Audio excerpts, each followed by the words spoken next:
زمانہ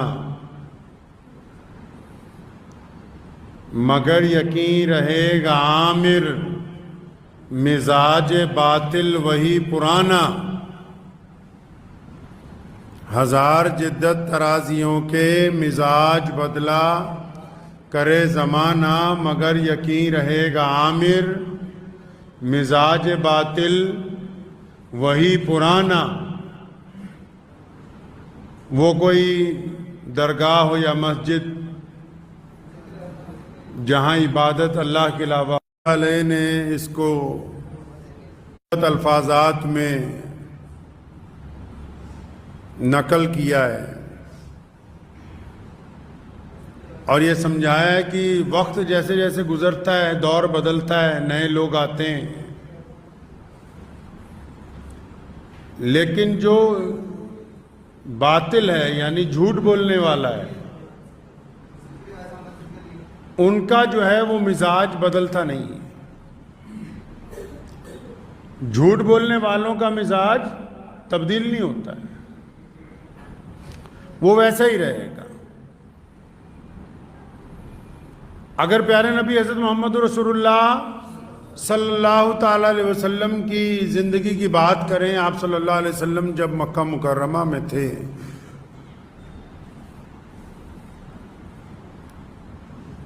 تو جو اسلام دشمن طاقتیں تھیں وہ افواہیں بہت اڑاتی تھی۔ آپ سے یہ جو میں گفتگو کر رہا ہوں، یہ آج کل کا جو ایک طرفہ میڈیا کے لوگ ہیں یا سوشل میڈیا میں وہ عناصر ہیں یا ایسے ادارے ہیں جو صرف اسلام کے خلاف کچھ نہ کچھ روزانہ پروجیکٹ کرنا چاہتے ہیں، تو بعض اوقات کئی لوگ یہ سمجھتے ہیں کہ شاید یہ ابھی نیا نیا بات ہے، آج کل ہی ایسا ہو رہا ہے۔ اگر ہم اسلام کی تاریخ اٹھائیں گے، جب پیارے نبی حضرت محمد رسول اللہ کہیے صلی اللہ علیہ وسلم نے جب اسلام کی بنیاد مکہ مکرمہ کی پاک سرزمین پر رکھی، تو اس دور کے بھی جو سوشل میڈیا گراس روٹ کے باطل پرست ادارے تھے، جھوٹ بولنے والے جو لوگ تھے، لوگوں کو ڈرانے والے جو لوگ تھے، ورگلانے والے جو لوگ تھے، انہوں نے افواہوں کا بازار گرم کر دیا، افواہیں اڑانی شروع کر دی کہ نعوذ باللہ مکے میں جو محمد رسول اللہ صلی اللہ علیہ وسلم آئے ہیں، نعوذ باللہ وہ تو جادوگر ہیں۔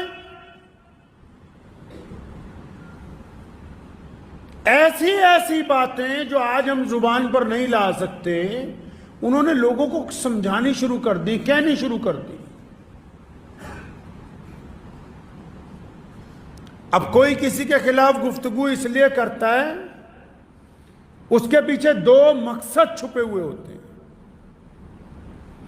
پہلا یہ کہ جو بھی انسان کسی مذہب کے خلاف بولتا ہے، وہ یہ چاہتا ہے کہ میں فلاں مذہب کے اگر خلاف بولوں گا تو شاید میرے مذہب کے لوگ مجھے اپریشیٹ کریں گے، وہ کہیں گے یہ بہت بڑھیا بندہ ہے، یہ تو بڑے کمال کی بات کر رہا ہے۔ پہلا مقصد تو اس کا یہ ہوگا۔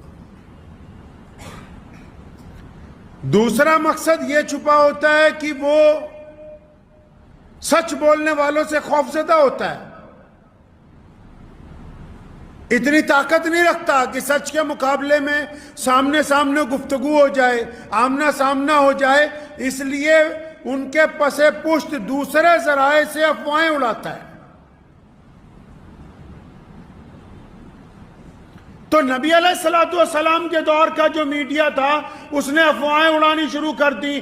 ابو جہل نے لوگوں کی ذمہ داریاں لگا دی، بڑے بڑے شاعروں کو کہا کہ تم نعوذ باللہ محمد رسول اللہ صلی اللہ علیہ وسلم کے خلاف شاعری کرو، حضور صلی اللہ علیہ وسلم کے خلاف نعوذ باللہ باتیں کرو، لوگوں کو سمجھاؤ، ایسا کرو ویسا کرو۔ اور راہ چلتے ہوئے جو حامی تھے ان کو بھی نعوذ باللہ کچھ نہ کچھ طعنہ مارتے تھے، اور جو مخالف تھے ان کو بھی جا کے اپنی باتیں بتاتے تھے۔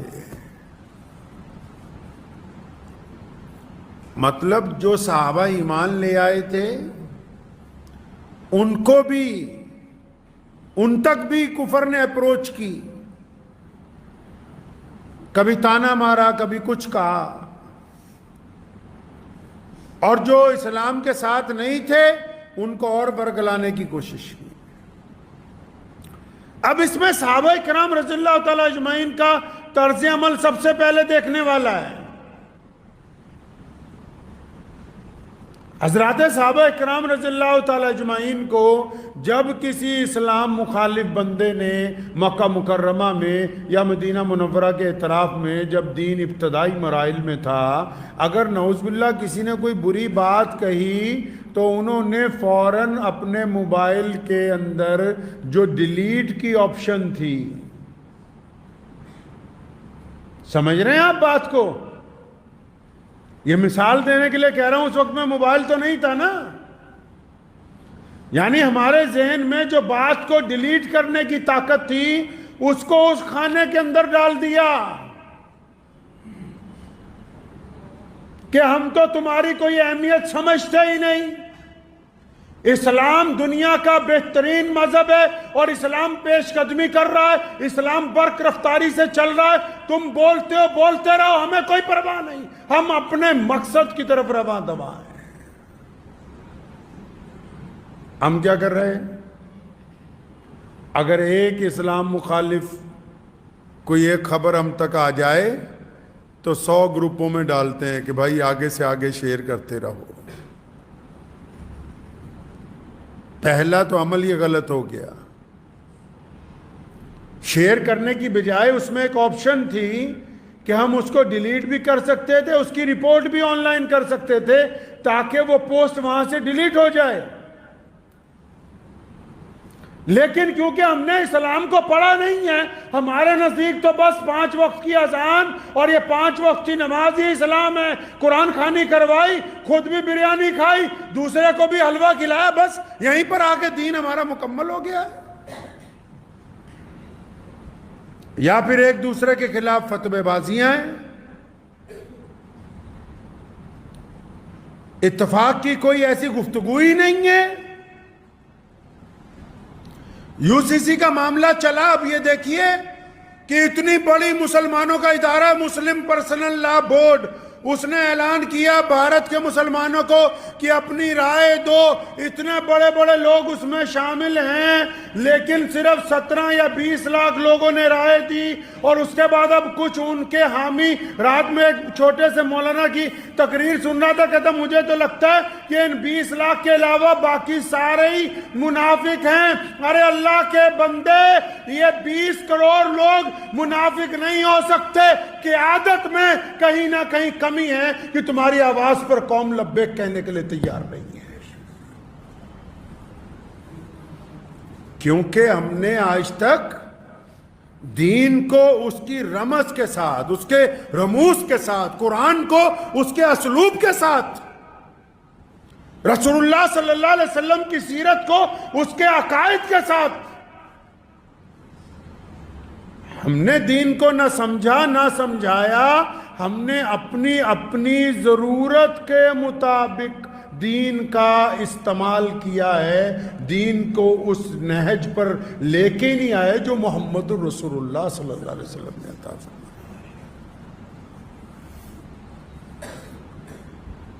اس وقت بھی تو اس وقت کے چینل لگے ہوئے تھے اسلام کے خلاف، تو خبریں شیئر نہیں کی گئیں، یہ بتایا نہیں گیا کہ کون کیا کہتا ہے، بلکہ اس کے برعکس نبی علیہ السلام کا رد عمل دیکھیے۔ نبی علیہ السلام مسجد نبوی میں تشریف فرما ہوتے ہیں اور نبی علیہ السلام بیٹھتے ہیں تو صحابہ کے جھرمٹ میں سے حسان بن ثابت رضی اللہ تعالیٰ عنہ کو بلاتے ہیں کہ حسان ادھر آؤ، میرے ممبر پر کھڑے ہو جاؤ۔ صحابہ دم بخود ہیں کہ خاتم النبیین کی موجودگی میں کون ممبر پر کھڑے ہو سکتا ہے، اور نبی علیہ السلام نے فرمایا حسان یہاں کھڑے ہو، میرے منبر پہ کھڑے ہو، کیونکہ حسان شاعر ہیں، اور فرمایا یہ جو دشمن ہمارے خلاف باتیں کرتے ہیں پھر اصلیت کیا ہے اور حقیقت کیا ہے، اللہ نے ہمیں کیا عظمتیں عطا فرمائی ہیں، اللہ نے تمہیں بہترین کلام بہترین زبان دی ہے، اب کھڑے ہو کے ذرا دنیا کو حقیقت بتاؤ کہ کیا ہے حقیقت۔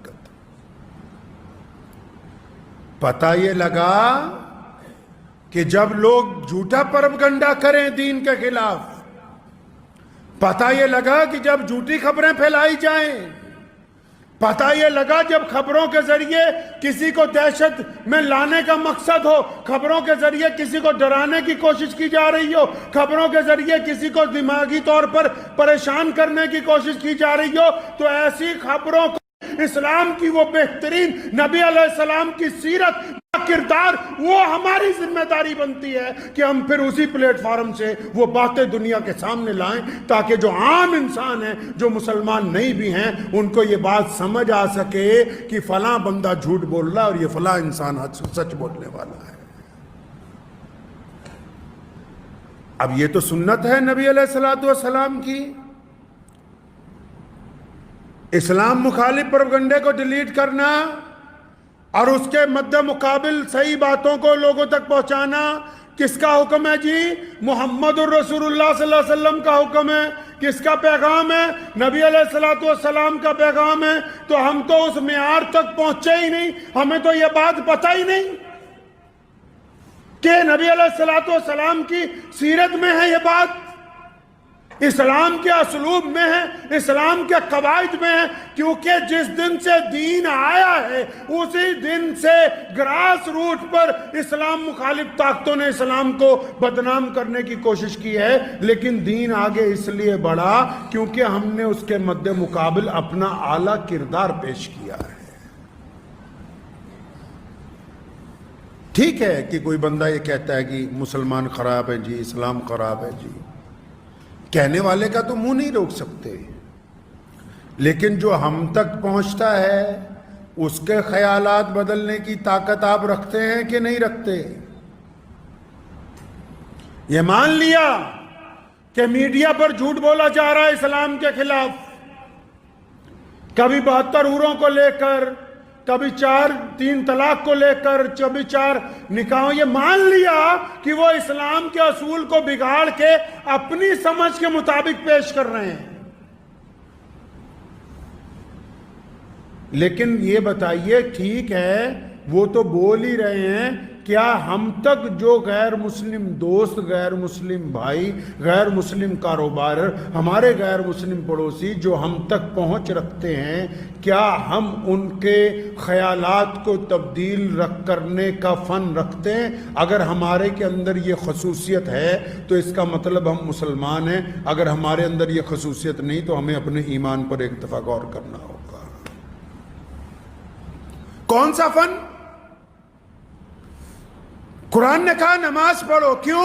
فرمایا تاکہ تم بری باتیں نہ کرو، اچھی باتیں کرو۔ رسول اللہ نے کہا نماز میری آنکھوں کی ٹھنڈک ہے، اور رسول اللہ نے فرمایا کہ مومن جھوٹ نہیں بول سکتا۔ اب جو غیر مسلم ہمارا دوست ہے، جو ہمارے ساتھ پڑھتا ہے، جو ہمارے ساتھ کاروبار کرتا ہے، جو ہمارے ساتھ سفر کرتا ہے، اگر میرے کردار میں رسول اللہ صلی اللہ علیہ وسلم کا حکم نافذ ہے تو وہ 20 لوگوں میں بیٹھ کے کہہ سکتا ہے کہ تم جو عبد الرحمن کے خلاف باتیں کرتے ہو، تم جو محمد شفیع کے خلاف باتیں کرتے ہو، تم جو باتیں کرتے ہو ان ایمان والوں کے خلاف، تم جھوٹ بولتے ہو، میرا ان کے ساتھ بسیرا ہے، وہ ایسے ہے نہیں جیسا تم دکھانا چاہ رہے ہو۔ اسلام نے یہی تو کمال کیا ہے، لوگوں نے روکا نا، اس دور میں بھی میڈیا نے روکا لوگوں کو کہ محمد رسول اللہ تک اپروچ نہیں کرنا، نبی علیہ السلام تک مت پہنچو، کہا، اور لیکن جو پہنچ گیا وہ نبی علیہ السلام کا اعلیٰ کردار دیکھ کے، نبی علیہ السلام کا حسن اخلاق دیکھ کے پھر لوٹ کے نہیں آیا، اس نے نبی علیہ السلام کے دستے حق کے اوپر بیعت کی ہے اور یہ اعلان کیا ہے کہ یا رسول اللہ میں تو آپ کے غلاموں کی صف کے اندر شامل ہو گیا ہوں۔ میں مانتا ہوں اس بات کو کہ موجودہ دور میں پوری دنیا کے اندر بہت سارے سیاستدان اسلام کی مخالفت کر کے آگے جانا چاہتے ہیں. کرنے دیجئے. مخالفت اسی کی ہوتی ہے جس میں کوئی بات ہوتی ہے. لیکن کیا ہم میں وہ بات ہے کہ نہیں؟ بات اب یہ ہے. اگر 20 لاکھ لوگوں نے صرف رائے دی ہے تو اس کا مطلب جو رائے مانگ رہے تھے، جو رائے دینے کی تبلیغ کر رہے تھے، ان کی بات میں کہیں نہ کہیں وہ اثر نہیں ہے جو 20 کروڑ کے اوپر اثر ہونا چاہیے تھا.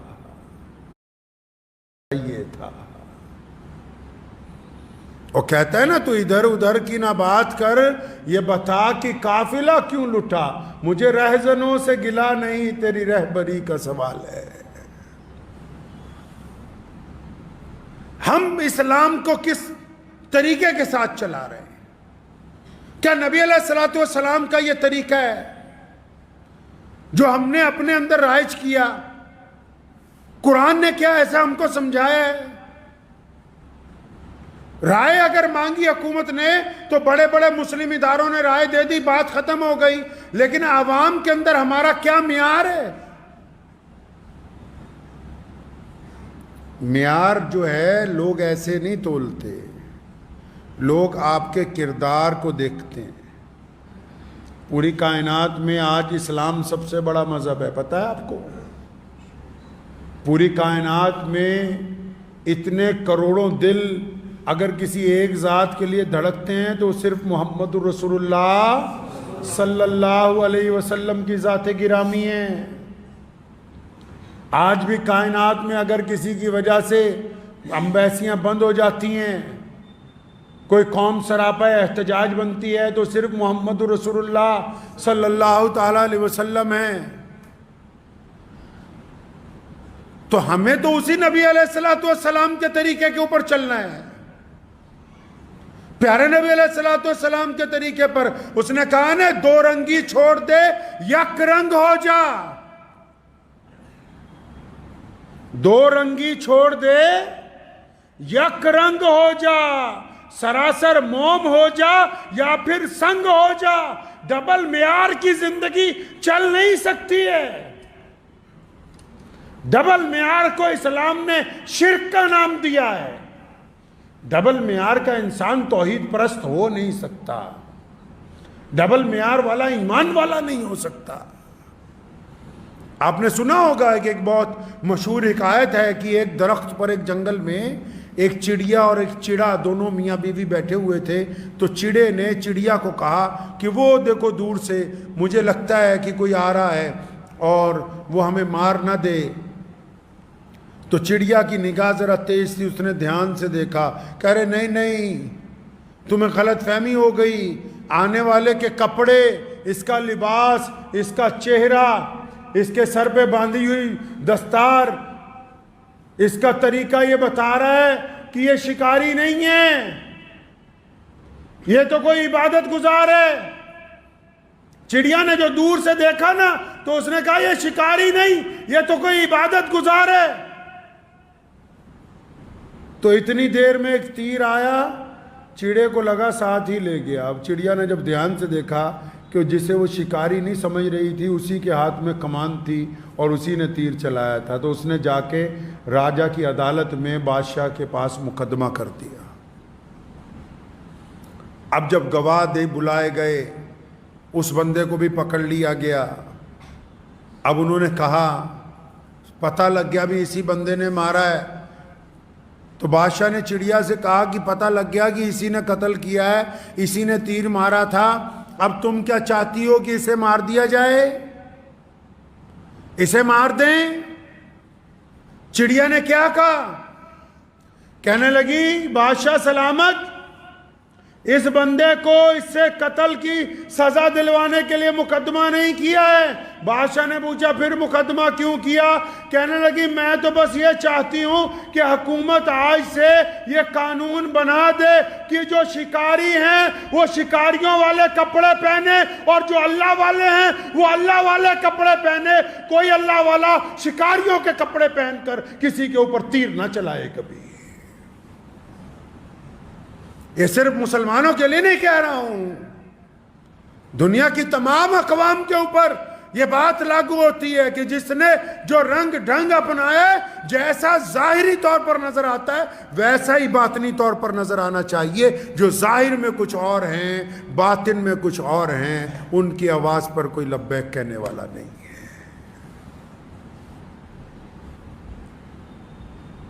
اس لیے یہ پہچاننا ہوگا اہل اسلام کو، پیارے نبی حضرت محمد رسول اللہ صلی اللہ علیہ وسلم کی سیرت مبارکہ کو پڑھ کے یہ دیکھنا ہوگا کہ ہم نے جانا کدھر کو ہے، کرنا کدھر کو ہے۔ رسول اللہ صلی اللہ علیہ وسلم نے اپنے صحابہ کو جب یمن کی طرف بھیجا، فرمایا جا رہے ہو؟ جی یا رسول اللہ جا رہے ہیں۔ تو فرمایا لوگوں کو خوشخبری سنانا، راحت پہنچانی ہے۔ جو لوگ جھوٹی خبروں کو پرموٹ کرتے ہیں، جو لوگ خبروں کے ذریعے دوسروں کو ڈراتے ہیں، جو لوگ خبروں کے ذریعے بھرم پیدا کرتے ہیں، جو لوگ خبروں کے ذریعے قوموں کے اندر نفاق ڈالنا چاہتے ہیں، یاد رکھو اللہ کے نزدیک جیسے چوری کرنا گناہ ہے، اسی طرح جھوٹی خبریں پہنچا کے دوسروں کو پریشان کرنا یہ بھی گناہ ہے، یہ کسی ثواب کا حصہ نہیں ہے۔ یہ جو ہاتھ میں مشین پکڑ رکھی ہے موبائل جس کا نام ہے، یہ بھی کل قیامت کے دن میزان میں رکھی جائے گی۔ کیا کر رہے ہیں اس سے؟ آپ کسی کو پریشان کر رہے ہیں کہ راحت پہنچا رہے ہیں؟ آپ بری باتیں آگے پہنچا رہے ہیں کہ اچھی باتیں پہنچا رہے ہیں؟ آپ نیکی کا پیغام دے رہے ہیں کہ بدی کا پیغام دے رہے ہیں؟ آپ لوگوں کو خوف زدہ کر رہے ہیں یا لوگوں کو جوڑ رہے ہیں؟ کر کیا رہے ہیں؟ کس نے کہا کہ اسلام صرف عبادت کا نام ہے؟ اسلام ایک ایک نقطے پر، اسلام ایک ایک قدم پر اپنے ماننے والوں کی اور پھر دنیا کے تمام انسانوں کی، ہر بڑے اور چھوٹے کی اسلام رہنمائی کرتا ہے۔ اسلام نے یہ بہترین نظام اس لیے عطا فرمایا کہ اللہ کی مخلوق بہترین مخلوق کے اندر تبدیل ہو جائے۔ ہمیشہ اس بات کو ذہن نشین رکھیے کہ ہمارے اوپر یہ ذمہ داری ہے کہ ہم ہمیشہ اچھائی کو پھیلانے والے ہوں، بزدلی کو نہیں، ڈر کو نہیں، خوف کو نہیں، کسی کو ڈرا کے اپنا مسئلہ حل کرنے والے نہ ہوں۔ آپ کو یہ جو تازہ قانون ابھی جس کے اوپر پچھلے 15 دن بہت زیادہ گفتگو ہوتی رہی، بہت زیادہ سوشل میڈیا پر باتیں ہوتی رہی، آپ نے کیا نوٹ کیا اس بات کو کہ باقی قومیں جو ہیں ان کے جو لیڈران ہیں انہوں نے ایک آدھا کمنٹ ڈالا، اس کے بعد چپ ہو گئے، مطلب ایک آدھا بیان دیا چپ ہو گئے۔ کیوں؟ کیا وہ نہیں چاہتے کہ ان کا ذاتی قانون، ان کی روایتیں، ان کے رسم و رواج قائم رہیں؟ وہ بھی آپ ہی کی طرح چاہتے ہیں کہ ان کے ذاتی رسم و رواج، ان کے مذہبی رسم و رواج، ان کی ذاتی رسمیں قائم رہیں، لیکن وہ پر اعتماد ہیں کہ ہمیں کوئی ہمارے رسم و رواج سے ہٹا نہیں سکتا۔ آپ پر اعتماد نہیں ہیں، اس لیے آپ زیادہ بخلاہٹ کا مظاہرہ کر رہے ہیں۔ کون ہمیں شریعت سے ہٹا سکتا ہے؟ ہمارا ذاتی مسئلہ ہے دین۔ محمد رسول اللہ صلی اللہ علیہ وسلم کی محبت ہمارے خون کے اندر شامل ہے۔ حضرت سمیہ رضی اللہ تعالیٰ نے کہا تھا نا ابو جہل سے، فرمایا اگر تو ان بوٹیوں کو کتوں سے بھی نچوا دے تب بھی ان رگوں سے محمد رسول اللہ صلی اللہ علیہ وسلم کی محبت نہیں نکال سکتے تم۔ اللہ تبارک و تعالیٰ نے ہمیں بہترین امت بنایا ہے، بہترین دین عطا فرمایا، اور تمام نبیوں کے سردار خاتم النبیین حضرت محمد رسول اللہ صلی اللہ علیہ وسلم کی امت بنایا۔ اعتماد رکھیں، اعتماد رکھا کریں، نہ خوف زدہ ہوں نہ خوف زدہ کریں، اعتماد رکھیں کہ ہم اپنے دین پر قائم رہیں گے انشاءاللہ تعالی۔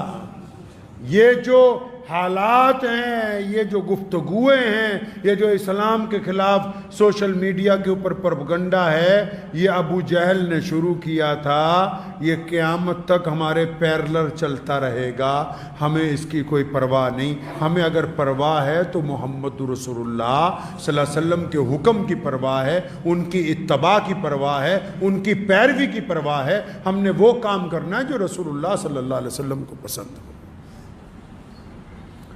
تو میں امید کرتا ہوں کہ آپ حضرات اس بات کو سمجھے ہوں گے کہ موبائل چلاتے وقت بھی، آپس کی گفتگو کے درمیان بھی، جو ایسی چیزیں جو دوسروں کو پریشان کر سکتی، جو دوسروں کو ذہنی طور پر دکھ پہنچا سکتی، جو اتفاق کو توڑ سکتی ہیں، جو نفاق پیدا کرتی ہیں، جو غیر ضروری ہیں، بالکل غیر ضروری ہیں، جو تو ان چیزوں کو اٹھا کے ڈیلیٹ کی ٹوکری میں ڈال دیجئے۔ اگر آپ ایسا کریں گے اللہ تبارک و تعالیٰ آپ کو اس کے اوپر بھی اجر عظیم